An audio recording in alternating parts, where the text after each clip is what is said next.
Estamos considerando algunas de las señales de los tiempos, algunas de las señales significativas que precederán la segunda venida de Cristo a la tierra. Ahora, tenga en mente el hecho de que la Iglesia, me refiero a los que somos verdaderamente salvos, aquellos que hemos nacido de nuevo, no estamos esperando señales, estamos esperando al Salvador. Todas las señales son señales para la tribulación.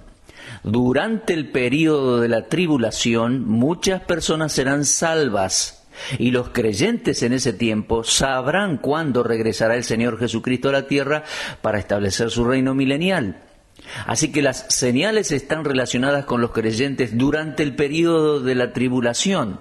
Sin embargo, respecto a los eventos futuros, podemos ver las señales en el horizonte y entonces podemos concluir que la aparición del Señor Jesucristo para reunirse con nosotros en los cielos está mucho más cerca de lo que pensamos. ¿Por qué? Alguno preguntará. Porque el rapto precede a la tribulación. Cualquiera que estudie las señales de los tiempos en la profecía bíblica ciertamente deberá enfrentarse con el aspecto religioso futuro. Tengo en mente ahora la fusión de todas las religiones del mundo en una superiglesia. Aun si la Biblia no dijera nada acerca de una futura organización religiosa mundial, miren, tal religión sería inevitable al fin de los tiempos. Pero en Apocalipsis capítulo 13 se describe una escena que se lleva a cabo o se llevará a cabo en la tierra durante el período de la tribulación siguiente al rapto de la iglesia. Dos bestias son retratadas gráficamente allí en Apocalipsis 13. Una viene del mar, versículos 1 al 10, y la segunda viene de la tierra, versículos 11 al 18. Ahora, estos no son animales, como puede sugerir el término bestia. En realidad, estas criaturas vivientes son hombres dirigidos por demonios. Se llaman bestias debido a la crueldad de su comportamiento. Estos dos hombres representan dos grandes movimientos. El primero representa a una federación mundial de naciones con propósitos políticos y la segunda bestia representa a una federación mundial de iglesias con propósitos religiosos. Observe cómo el tema general de Apocalipsis 13 se relaciona con la adoración. Si usted lee los versículos 4, 8, 12 y 15, usted observará en cada uno de ellos la palabra adoración. Es que durante la tribulación los hombres estarán adorando a Satanás. En el versículo 4 leemos, y adoraron al dragón que había dado autoridad a la bestia. El dragón es aquella serpiente antigua que se llama Diablo y Satanás, el cual engaña al mundo entero, leemos en Apocalipsis 12:9. Es Satanás quien da autoridad a la bestia. Por lo tanto, el hombre que recibe adoración durante la tribulación es un hombre de Satanás. Él será adorado por su gran poderío. La gente dirá, ¿quién como la bestia y quién podrá luchar contra ella? Lo leemos en Apocalipsis 13:4. Sus adoradores serán aquellos que han rechazado a Cristo en este tiempo, pues el versículo 8 dice, y la adoraron todos los moradores de la tierra cuyos nombres no estaban escritos en el libro de la vida del Cordero, que fue inmolado desde el principio del mundo. Ahora, la adoración del diablo durante la tribulación será exigida a la fuerza, de acuerdo a Apocalipsis 13:12. Y cualquiera que se rehusare a hacerlo será castigado con la muerte, de acuerdo a Apocalipsis 13:11. Es una profecía que se cumplirá literalmente en la tierra, antes de que Jesucristo regrese en gloria para establecer su reino milenial. Ahora, mi amigo, si alguien que está escuchando este programa cree que el cumplimiento de tal profecía es fantásticamente increíble, le invito a recordar un incidente similar en la historia. Usted puede abrir su Biblia allí en el libro de Daniel. Fíjese por favor en capítulo 3. Nabucodonosor había hecho una imagen de oro que lo representaba. Y luego mandó que todos en su imperio se arrodillaran y adoraran aquella imagen. Ahora, observe en capítulo 3 de Daniel algunas de las características de este asunto. Número 1, la imagen era externa, visible. Es decir, podía ser vista con los ojos y era majestuosa. La Escritura dice que tenía un gran tamaño y esplendor. Número 2, era atractiva a los sentidos. El servicio de adoración era acompañado por varias clases de instrumentos musicales inclusive. Número 3, la adoración era unida en el sentido en que había una hora establecida cuando todos debían adorarla, me refiero a la estatua, y finalmente Una cuarta observación: aquella adoración era ordenada en el sentido en que estaba regulada por un decreto real, decreto del rey, y todo aquel que se rehusara a adorar la imagen en la hora establecida sería arrojado a un horno de fuego ardiente. Mis queridos amigos, esta historia es real, es un hecho verídico, sucedió en el Imperio Babilónico, pero se repetirá en aquellos días futuros de la tribulación, antes del regreso de nuestro Señor Jesucristo a la tierra. Hoy hay un vasto sistema religioso en formación. El interés creciente en este gran movimiento ecuménico tuvo sus comienzos en el tiempo del Papa Juan XXIII, un hombre amable que fue muy popular entre católicos y protestantes. Y este movimiento ecuménico continúa llamando la atención mundial. Está tomando forma rápidamente en las mentes de católicos y protestantes. La alfombra roja está siendo desenrollada para dar la bienvenida a todos los que quieren ingresar. Todos son tratados con respeto y se les hace sentir como en casa. Y esto no es más que la araña invitando a la mosca a entrar a su red. Millones son tan inocentes que se dirigen ciegamente a esta trampa religiosa sin precedentes en la historia de la religión. Este movimiento está ganando un tremendo impulso.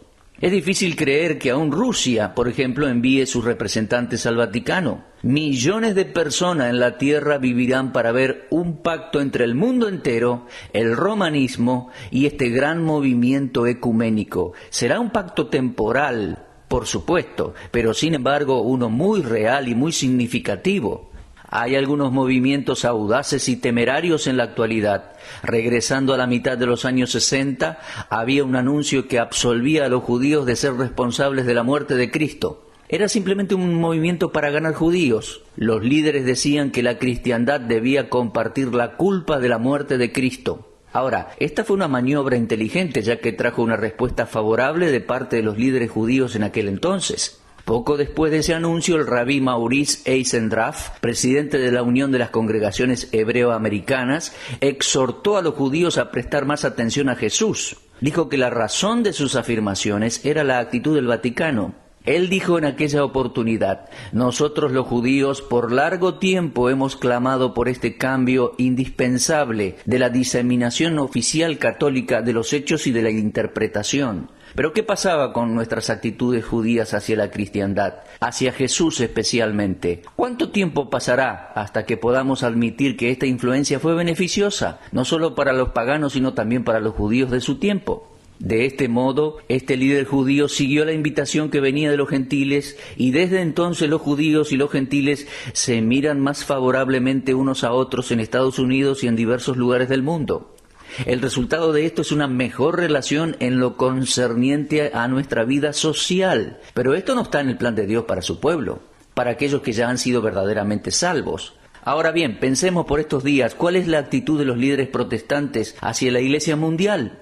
Bien, dejémosle que hablen por ellos mismos y retrocedamos unos años para investigar. Están aquellos que dicen que nosotros necesitamos una conferencia cristiana ecuménica, necesitamos reunirnos. En 1960 fue que los líderes protestantes se reunieron en Ohio, en Estados Unidos, para buscar un punto de unión.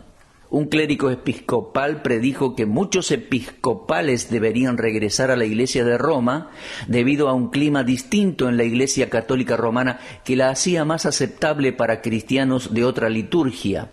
Esta gran iglesia ecuménica es una significativa señal de los últimos tiempos. ¿Escuchó, mi amigo? En Apocalipsis 17 tenemos un cuadro de aquella superiglesia de los últimos días. Es la cristiandad alejada de Dios y unida a las religiones mundiales. Esta madre de rameras, ese es el lenguaje de Apocalipsis 17, trabaja seduciendo al mundo en la actualidad para llevarlo a una unión, pero su unión ilícita con el sistema del mundo es contraria a la conducta de la verdadera Iglesia de Cristo. La intriga corrupta por parte del movimiento ecuménico con los líderes políticos y religiosos de la tierra provoca el juicio de Dios sobre ella. Y así la Iglesia ecuménica, mi amigo, es un indicador de la cercanía del fin de los tiempos. Repito, la Iglesia ecuménica es un indicador de la cercanía del fin de los tiempos. La mayoría de la gente lee periódicos todos los días, pero están relativamente ciegos al curso del tiempo.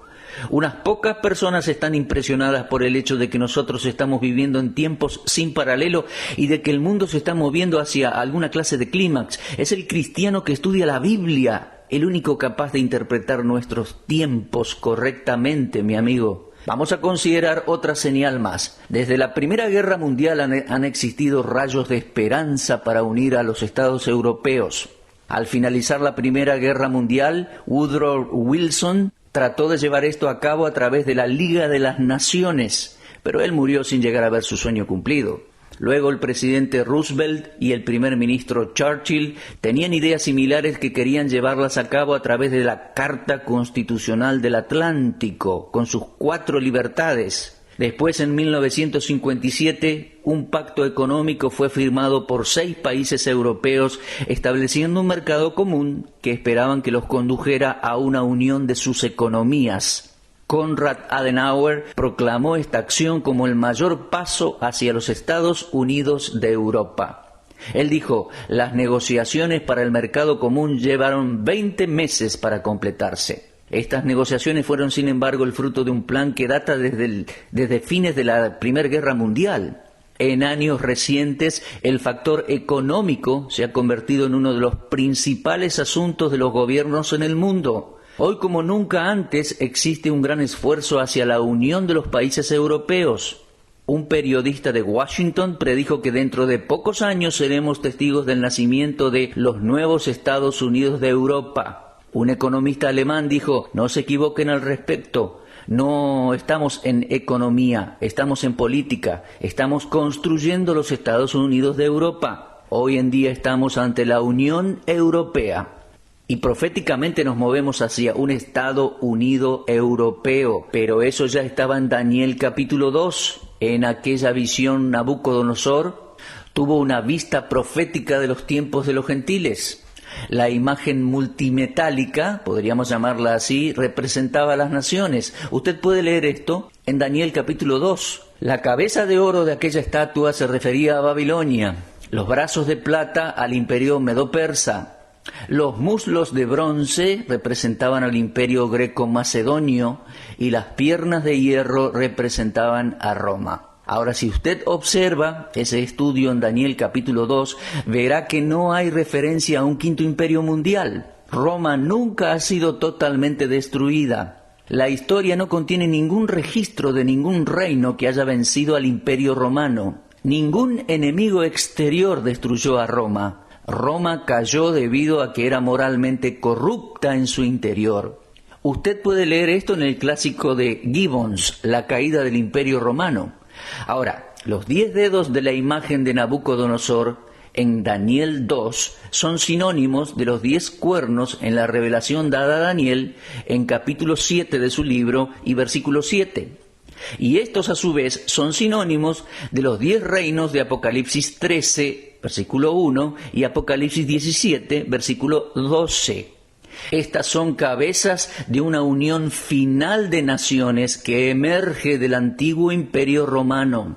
Apocalipsis 17 describe por su parte a la gran ramera, el sistema ecuménico religioso de los últimos días, ahora ya presente entre los países de Europa. La actividad de la Iglesia ecuménica es una maniobra política para llevar a los Estados Unidos de Europa a unirse en una federación, y tendrán éxito, porque el tema de mayor importancia es el económico. El mercado común europeo derivó en la Unión Europea y fue otra señal de los tiempos, pero déjeme decirle que yo creo que aquel mercado común europeo será precursor de un mercado común mundial.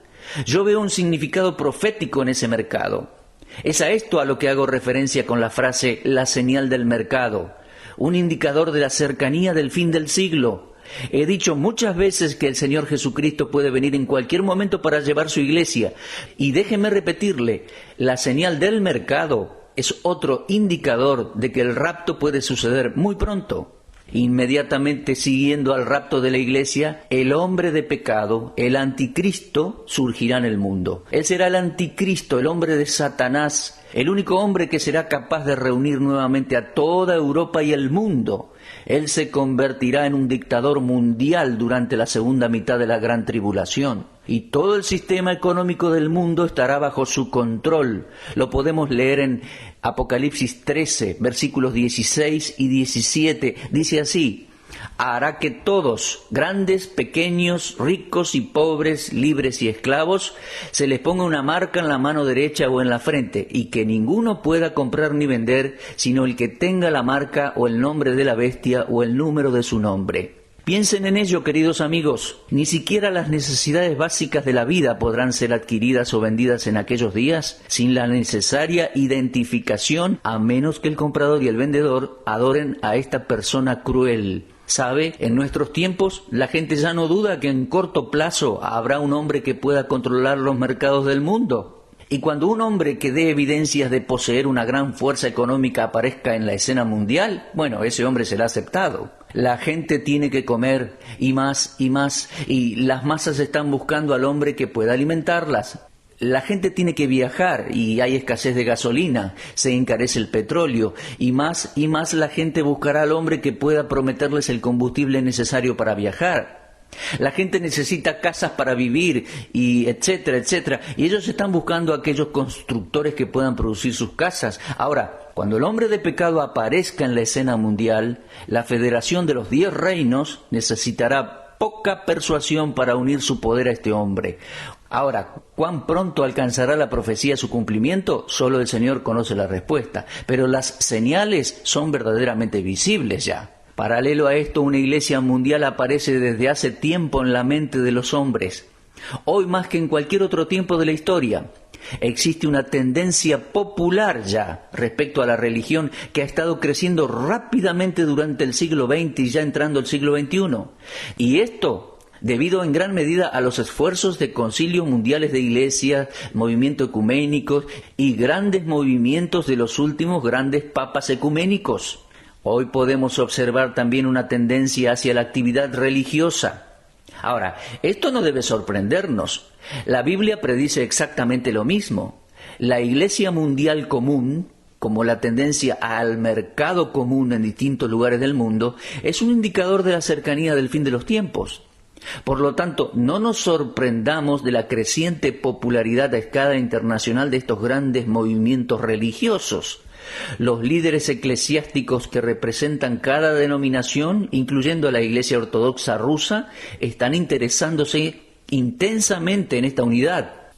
Queridos amigos, siempre cuando hablo de esto necesito hacer la aclaración y poner el debido énfasis en que hay un solo Cristo, el Cristo de la Biblia, nacido de la Virgen María, el Hijo de Dios sin pecado que tuvo una muerte en lugar nuestra, sustitutoria, vicaria, en la cruz del Calvario para que los pecadores puedan ser gloriosamente salvos del juicio y del infierno. En Cristo está la salvación y no en una iglesia o un movimiento ecuménico. Ahora, si usted no es un miembro de la verdadera Iglesia de Jesucristo, toda su actividad religiosa será en vano. Dios no aceptará al hombre o a la mujer simplemente porque hablen acerca de Jesús. Hemos sido advertidos por el Señor Jesucristo acerca de falsos cristos que surgirían. El Cristo de los cultos no es el Cristo de la Biblia. Usted puede hablar acerca de Jesús, pero el Jesús acerca del cual la gente habla hoy en día puede no ser necesariamente el Jesús de la Biblia. Recientemente escuché a un hombre decir que Jesús y Cristo son dos personas diferentes. Decía, hay un Jesús en la historia, pero el Jesús de la historia no es el Cristo de la Biblia. Ese hombre era un líder religioso y lo escuché decir esto en presencia de un grupo de adolescentes a quienes les estaba dando un discurso en aquel momento. Bueno, ahora regresemos a la palabra de Dios. Quiero referirme a la verdadera Iglesia de Cristo. ¿Sabe? Hay 3 cosas a las cuales quiero atraer su atención respecto a la verdadera Iglesia. En primer lugar, consideraremos la fundación de la Iglesia y su fundamento. En segundo lugar, la formación de la Iglesia. Y en tercer lugar, algunas de las figuras de la Iglesia en la Biblia, es decir, figuras de dicción. Si fuera posible, abarcaría estos 3 aspectos de mi tema en este programa, pero no se puede agotar el tema en sí mismo. Bueno, personalmente no me considero calificado para tratar de agotar ningún tema de la Biblia. Lo que quiero hacer es presentar unas pocas verdades que confío serán útiles para algunos de ustedes que están escuchándome. Entonces vamos al primer punto, la fundación de la iglesia, el fundamento de la iglesia. La palabra iglesia en el Nuevo Testamento es la traducción de la palabra griega eklesia, que se compone de la preposición ek, que significa afuera, y kaleo, que significa llamar o llamados. La iglesia entonces, en el verdadero sentido de la palabra en el griego usada en el Nuevo Testamento, significa una asamblea llamada afuera. El uso de la palabra iglesia en el Nuevo Testamento no está limitado solo a una asamblea religiosa, La palabra se usó también para referirse a una reunión de ciudadanos llamados afuera de sus casas para ocupar un lugar público con el propósito de discutir o deliberar algo. Eso lo vemos en Hechos 19. Pero nosotros vamos a tomar el sentido del uso bíblico, el uso cristiano, el uso de la palabra en el Nuevo Testamento hablando de la iglesia de Cristo. Ningún estudiante de la Biblia puede negar el hecho de que la palabra iglesia en el Nuevo Testamento se refiere solamente a personas salvas. ¿Entiende eso? Cuando se habla de iglesia o de iglesia se refiere al conjunto de personas salvas. Y no queremos llevar más allá la discusión. Ahora bien, hermano, estimado oyente, consiervo que me escucha, este tiempo de la historia mundial es crítico. Requiere de la unidad de los hombres de Dios que creen y enseñan la Biblia como la divinamente inspirada e inerrante palabra de Dios. Yo creo que el gran enemigo de Jesucristo y su iglesia es el movimiento ecuménico. Mi propósito al preparar este mensaje es despertar y alertar a los que no saben respecto a lo que la Biblia enseña acerca de la iglesia falsa y de la iglesia verdadera. Les ruego la mayor disposición de paciencia a aquellos que están escuchando, aun cuando ustedes pueden diferir conmigo en algún punto. Comencemos con la primera mención de la palabra iglesia en el Nuevo Testamento. Fue nuestro Señor Jesucristo que usó la palabra por primera vez. ¿Sabía? El estudiante de la Biblia puede leer cuidadosamente allí en Mateo 16, versículos 13 al 19. Este es un pasaje importante que contiene dos afirmaciones muy centrales, muy sobresalientes. Primero, la confesión de fe de Pedro, y segundo, la respuesta del Señor a aquella confesión. Pedro dijo: «Tú eres el Cristo, el Hijo del Dios viviente». Y Jesús contestó: «Bienaventurado eres, Simón, hijo de Jonás, porque no te lo reveló carne ni sangre, sino mi Padre que está en los cielos. Y yo también te digo que tú eres Pedro, y sobre esta roca edificaré mi iglesia, y las puertas del Hades no prevalecerán contra ella». Ahora, mi amigo, el marco de estos versículos es de vital importancia. Si el estudiante bíblico no lo ha notado o no lo ha comprendido bien, fallará en captar el significado que el Señor le da a la palabra iglesia.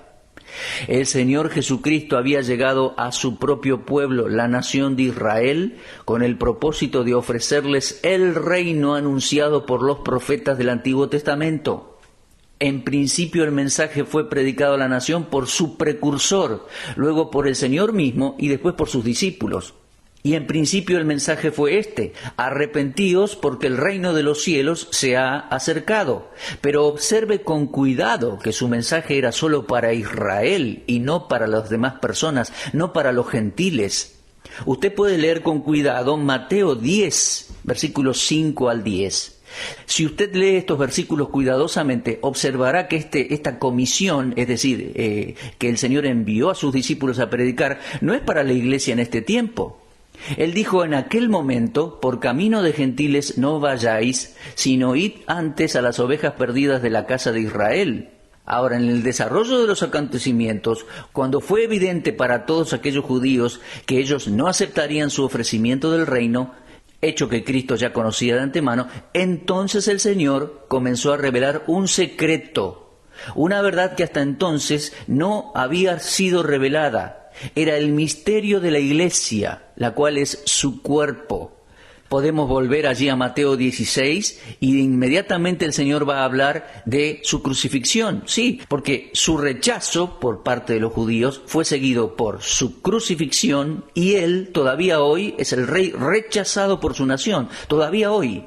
Pero hasta que Él regrese a la tierra para establecer su reino, Él está llamando a todas las personas de todas las naciones del mundo a una nueva asamblea, a una nueva compañía, un nuevo pueblo que Él denomina su iglesia. Estamos considerando a la única iglesia verdadera. Por favor, leamos juntos Mateo capítulo 16, comenzando con el versículo 13. En este remarcable pasaje, el Señor Jesucristo hace algunas declaraciones referentes a la confesión de Simón Pedro y referidas al Señor. Dice en el versículo 16... En realidad Pedro dijo, tú eres el Cristo, el Hijo del Dios viviente. Y ante este testimonio Jesús respondió, bienaventurado eres Simón, hijo de Jonás, porque no te lo reveló carne ni sangre, sino mi Padre que está en los cielos. Y yo también te digo que tú eres Pedro, y sobre esta roca edificaré mi iglesia, y las puertas del Hades no prevalecerán contra ella. Estos versículos son de vital importancia. Si no observamos cuidadosamente estos versículos, no comprenderemos el uso que el Señor hizo de la palabra iglesia. Recuerde que Él dijo, edificaré mi iglesia. Hay varias interpretaciones respecto a estas palabras del Señor Jesús y de lo que exactamente quiso decir. Primero, nuestro Señor describe la condición de bienaventuranza que Pedro había llegado a tener por reconocerlo como Mesías, un hecho que la nación de Israel había rechazado. Los judíos consideraban a Cristo como alguien parecido a Juan el Bautista o a algunos de los profetas.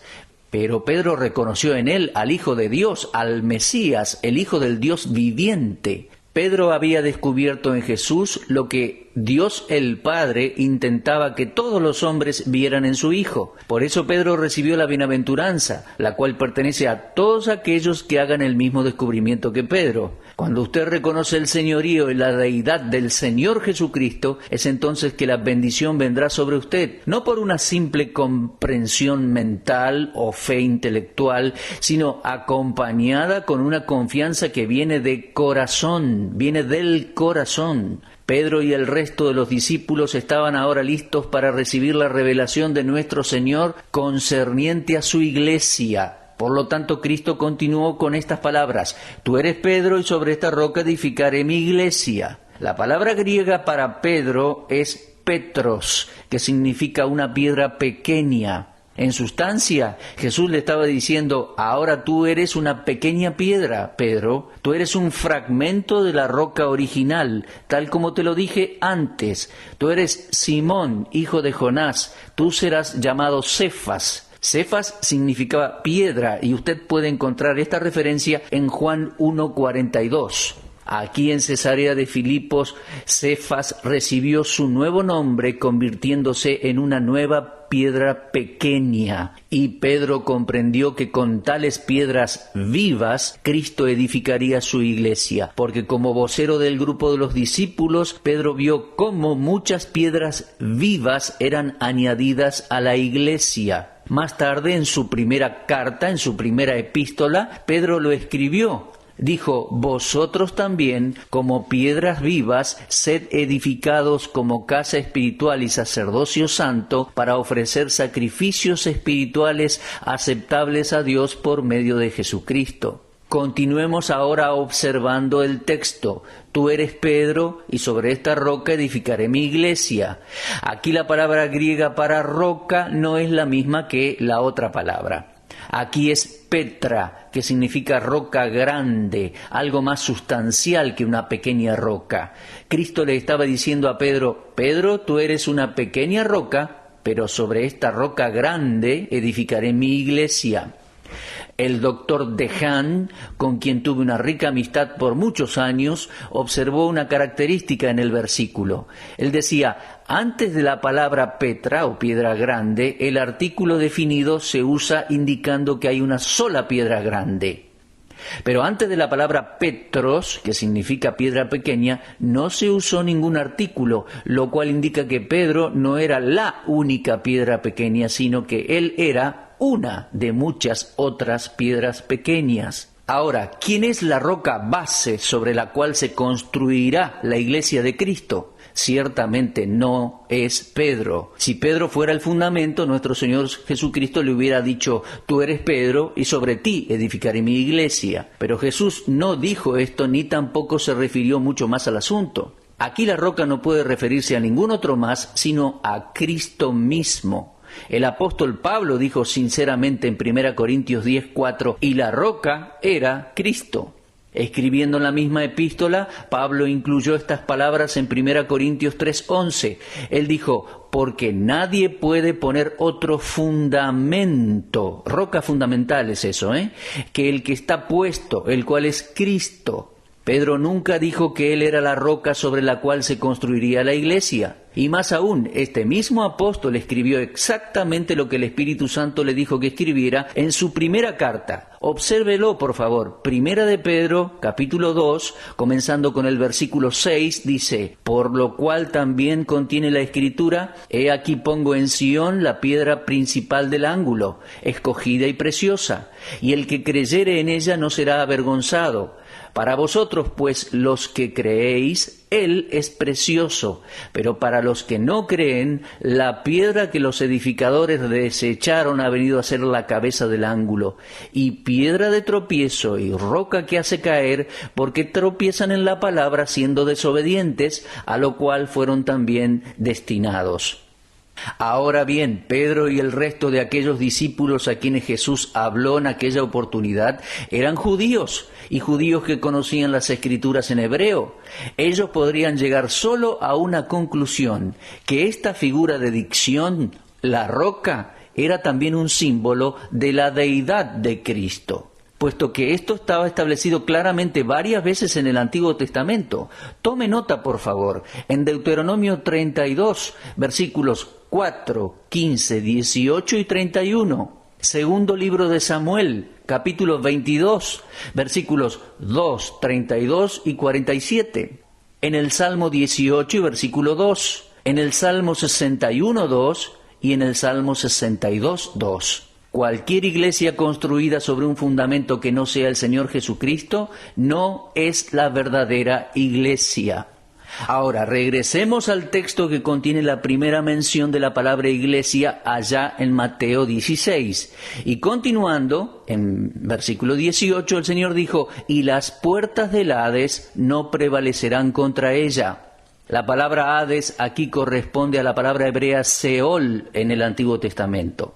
No significa el lago de fuego, que es el lugar final para Satanás, los demonios y los seres humanos inconversos. No. La palabra es usada 4 veces en los Evangelios y siempre por el Señor Jesús. Usted la encontrará en Mateo 11:23, en Mateo 16:18, en Lucas 10:15 y en Lucas 16:23. Entienda que significa la morada intermedia de los muertos. Es que antes de la resurrección de Cristo, todos los muertos, salvos y perdidos, iban al Hades. Una sección del Hades, llamada paraíso, estaba reservada para los salvos. Es aquí donde el Espíritu de Cristo estuvo entre su muerte y su resurrección. Luego de su resurrección, ascendió al cielo llevando con él a los santos del Antiguo Testamento, de acuerdo a lo que leemos en Efesios capítulo 4 y versículo 8. Ahora, cuando los creyentes mueren, ellos van a estar con Cristo. Ausentes en cuerpo, presentes con el Señor. Ahora, esto está registrado en 2 Corintios 5, versículos 6 al 8, y Filipenses 1, versículos 23 y 24. Entonces, ¿qué quiso decir Cristo cuando dijo, las puertas del Hades no prevalecerán contra ella, contra la iglesia?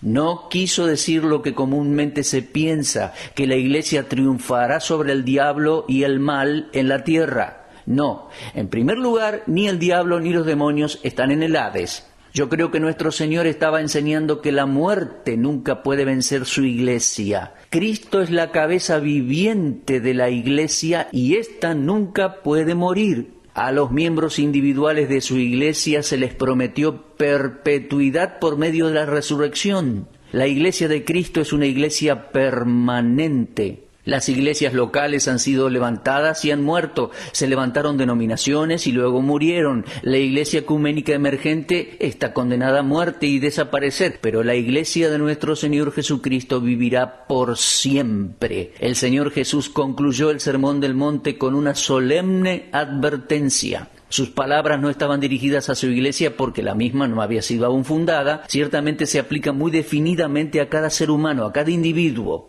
El Señor Jesús advirtió en contra de los falsos profetas y maestros, y luego el Rey advirtió a cada individuo sobre cuál fundamento debían construir. La persona que escucha y obedece lo que Cristo enseñó y construye su esperanza eterna sobre Cristo mismo es como el hombre sabio que edificó su casa sobre la roca. La lluvia, la inundación y los vientos golpearon la casa, pero no cayó porque estaba fundada sobre una roca. Leemos esto terminando capítulo 7 de Mateo. Por lo tanto, aquel que confía en Cristo construye sobre una base segura. Romanos 9:33 dice: «He aquí pongo en Sión piedra de tropiezo y roca de caída, y el que creyere en él no será avergonzado». Cualquier vida construida sobre la roca divina, el Señor Jesucristo, nunca puede fallar, ni en esta vida ni en la venidera. Ahora, regresando a la afirmación de nuestro Señor, Él concluyó diciendo que aquellos que escuchaban su palabra, pero rehusaban obedecer, eran como el hombre necio que construyó su casa sobre la arena. Vinieron los ríos y los vientos y golpearon la casa, la cual cayó, y grande fue la ruina de aquel hombre. Construir la esperanza de una persona sobre otra persona o sistema religioso, mi amigo, resultará en desastre, tanto en esta vida como en la venidera. Les decía, puede usted leer esto en Mateo capítulo 7, versículos 21 al 27.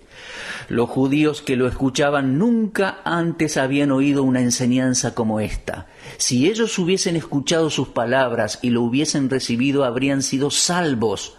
Pero muchos de ellos lo rechazaron y lo crucificaron, y así se perdieron. Ahora, la iglesia ecuménica está construida sobre las arenas del tiempo. Tienen líderes que niegan que Cristo sea Dios y cuya principal autoridad es su propia filosofía en vez de la palabra de Dios escrita. Tal iglesia está condenada al desastre porque no está construida sobre la roca sólida, el Señor Jesucristo. Bueno, les invito ahora a regresar al texto de Mateo 16. Cuando el Señor hizo su primera declaración respecto a su iglesia, Él dijo: edificaré mi iglesia. Él hizo algo más. Primero se presentó a sí mismo ante Israel como su Mesías Rey, pero cuando Israel lo rechazó, fue entonces que Él introdujo su plan para edificar su iglesia. Sus palabras expresaron con claridad sus intenciones de tener una iglesia y que Él iba a ser su dueño y su fundador. Cuando Él hizo saber esto a Pedro y a los otros discípulos, la iglesia todavía estaba en el futuro. Era un plan para el futuro. En esa declaración, Él utilizó el verbo en tiempo futuro: edificaré. Y aquí nosotros debemos distinguir claramente entre la iglesia e Israel y entre la iglesia y el reino. Mi amigo, escuche esto por favor bien claro. La iglesia no es Israel, ni tampoco Israel es parte de la iglesia. Y además, le digo, tampoco la iglesia es el reino. Dios está edificando la iglesia en el presente, pero el establecimiento de su reino es futuro. Y no se manifestará sobre la tierra hasta que la iglesia haya sido completada y llevada al cielo en el arrebatamiento para estar con su Señor. Ahora, hay una pregunta que surge en forma natural, que si cuando Jesús hizo esa declaración a Pedro y sus discípulos, la iglesia pertenecía al futuro, entonces, ¿cuándo comenzó la iglesia? Bueno, examinemos primero lo siguiente. El Nuevo Testamento no es una continuación ni una consecuencia de Israel, y por lo tanto no existe la iglesia en el Antiguo Testamento. Y como la iglesia no había sido formada aún cuando Cristo estaba en la tierra, entonces el nacimiento de la iglesia tuvo que tener lugar en una fecha posterior. Ahora, mantengamos en mente, ¿cuándo comenzó la iglesia? Primero que todo, permítame aclararle que la muerte de Cristo era necesaria antes que la iglesia pudiera ser edificada. La iglesia no pudo haber nacido antes que el Señor se entregara a sí mismo en sacrificio. La muerte de Cristo en el Calvario suplió la necesidad individual del pecador y aún hizo más que eso. Permítame dirigir su atención a una palabra que se encuentra en Efesios capítulo 2, comenzando con el versículo 13. Pablo allí escribe: Pero ahora en Cristo Jesús, vosotros que en otro tiempo estabais lejos, habéis sido hechos cercanos por la sangre de Cristo. Porque Él es nuestra paz, que de ambos pueblos hizo uno, derribando la pared intermedia de separación, aboliendo en su carne las enemistades, la ley de los mandamientos expresadas en ordenanzas, para crear en sí mismo de los dos un solo y nuevo hombre, haciendo la paz y mediante la cruz reconciliar con Dios ambos en un solo cuerpo, matando en ella las enemistades. Efesios 2, 13 al 16. Si usted tiene su Biblia abierta en estos pasajes, quiero que observe algo en estos versículos. La palabra ambos en el versículo 14 y la palabra dos del versículo 15 tienen un uso significativo en el contexto. Las palabras ambos y dos se refieren a los judíos y a los gentiles. Se refieren a los creyentes judíos y a los creyentes gentiles. Es evidente en este pasaje de Efesios que la cruz no solo es simplemente la base de la paz con Dios del pecador que cree, sino también el fundamento sobre el cual descansa la Iglesia, la cual es el cuerpo de Cristo. Versículos 22 y 23 del capítulo 1 lo dice. Es el fundamento de un solo y nuevo hombre en el capítulo 2, versículo 15, y es la base para un solo cuerpo en el capítulo 2, versículo 16. Y un solo cuerpo y un solo nuevo hombre es esta nueva entidad formada por creyentes judíos y gentiles, la Iglesia. Ahora podemos ver, volviendo a Mateo 10, que la prohibición de Cristo a sus discípulos en cuanto a ir por el camino de los gentiles no fue por falta de amor de su parte hacia aquellos que no eran judíos. Es que en aquel tiempo, en Mateo 10, se predicaba el mensaje del reino. Y el mensaje del reino fue especialmente diseñado para Israel. Pero nuestro Señor tenía un propósito diferente para los gentiles, y este era la Iglesia, su Iglesia. La maravilla del amor y de la gracia de Cristo se observa en el hecho de que ningún creyente judío sería excluido de la Iglesia, aun cuando la nación de Israel le rechazara y le crucificara. En Efesios capítulo 3 aparece la palabra misterio, y el misterio en Efesios 3 no es que los gentiles serían salvos por la gracia de Dios o que un judío sería salvo por la gracia, sino que a través de la muerte de Cristo, tanto los creyentes judíos como los creyentes gentiles serían colocados sobre el mismo fundamento y fe, en Cristo, insertándolos juntos en esta nueva entidad, la Iglesia, la cual es el cuerpo de Cristo y sobre la cual Cristo mismo es la autoridad soberana.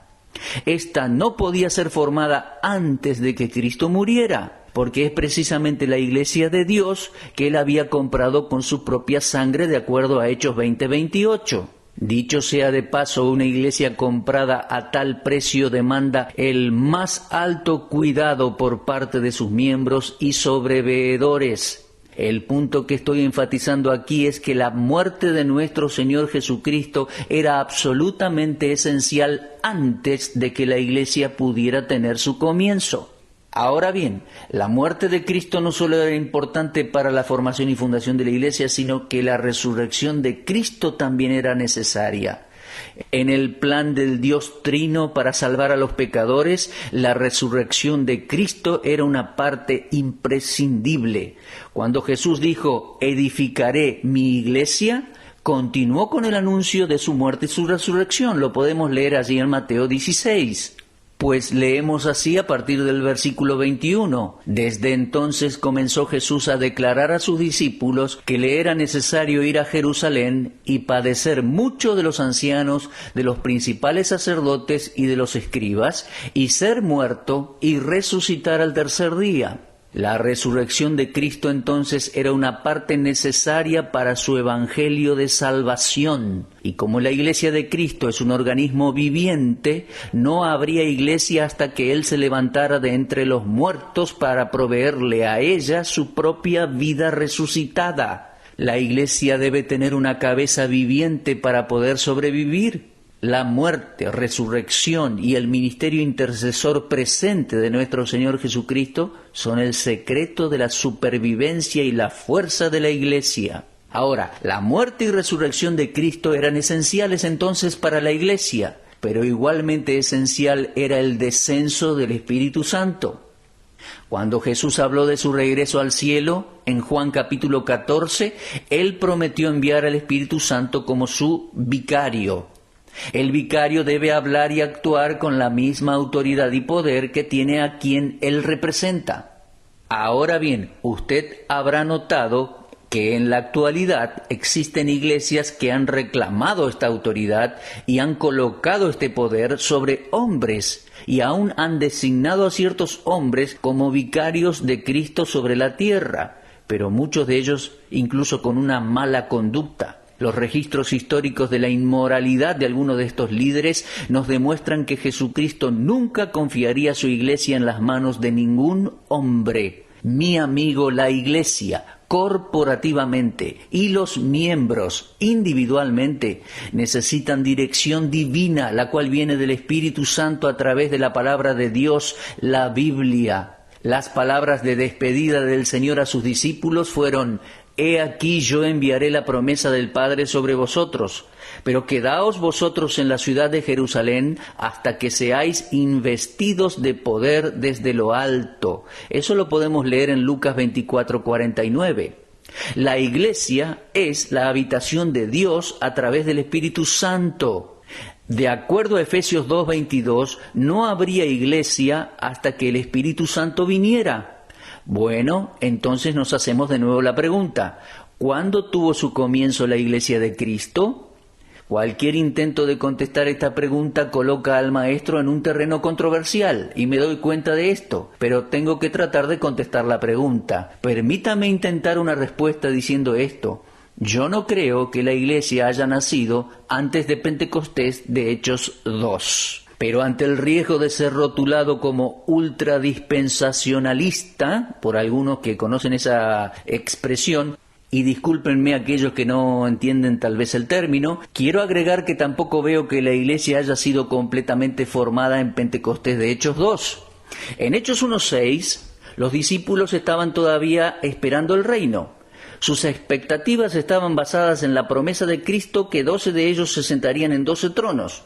El Señor afirmó esto en Mateo 19:28, y por lo tanto procedieron a designar a Matías para tomar el lugar de Judas, formando así el grupo de los 12. Esto está registrado en Hechos capítulo 1, versículos 21 al 26. Pero en Hechos 2, Pedro dirigió su sermón a los hombres de Judá, lo leemos en Hechos 2:14, y a los hombres de Israel, Hechos 2:22.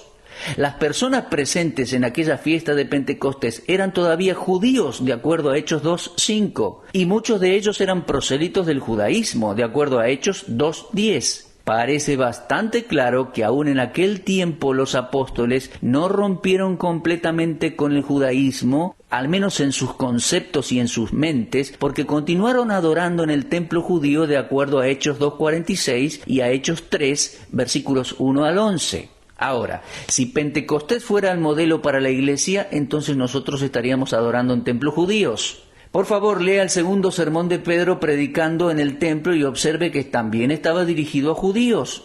Hechos 3:12. Incluso con la promesa de que Cristo retornaría si la nación de Israel se arrepentía y creía. Hechos 3:19 al 20.